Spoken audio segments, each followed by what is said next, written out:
দক্ষিণ চব্বিশ পরগনার বকুলতলায় বোমা উদ্ধার। বকুলতলার পূর্ব রূপনগরে বোমা উদ্ধার। পুলিশি অভিযানে বাড়ি থেকে উদ্ধার হলো তাজা বোমা। অর্পণ রয়েছে, আরো বিস্তারিত জানাবে। অর্পণ, যে বোমা উদ্ধার হলো, কে বা কারাই বোমা রেখেছিল এবং বোমাগুলো কি নিষ্ক্রিয় করা সম্ভব হয়েছে, কি জানা যাচ্ছে? দেখো, বোমা নিষ্ক্রিয় করার জন্য আজকে বোম স্কোয়াড আসবে দুপুর 12টার মধ্যে। সেই বোম স্কোয়াড এসে পৌঁছাবে বকুলতলা থানার এলাকার রূপনগরে। এই মুহূর্তে বাড়িটি এবং যেখানে বোমা উদ্ধার হয়েছে সেটি কেন্দ্রীয় বাহিনী এবং বকুলতলা থানার পুলিশ সেটিকে কর্ডন করে রেখেছে।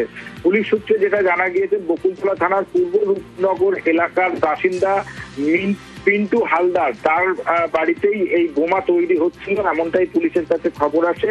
বকুলতলা থানার ভারপ্রাপ্ত আধিকারিক তিনি রয়েছেন রনি সরকার এবং তার স্পেশাল টিম, তারা সেখানে রওনা দেন এবং মধ্যরাতে তার বাড়ির থেকে বাড়ির মধ্যে সেখানে বোমা তৈরির সরঞ্জাম এবং 5টি তাজা বোমা উদ্ধার হয়েছে, যার মধ্যে বেশ কয়েকটি কৌটো বোমা সেখান থেকে উদ্ধার করা হয়েছে।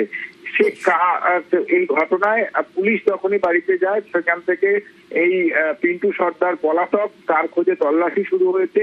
কি কারণে বোমা তৈরি করা হচ্ছিল বা কোথায় এই বোমা সাপ্লাই দেওয়া হবে তা নিয়ে তদন্ত শুরু হয়েছে। তবে অনেক ধন্যবাদ।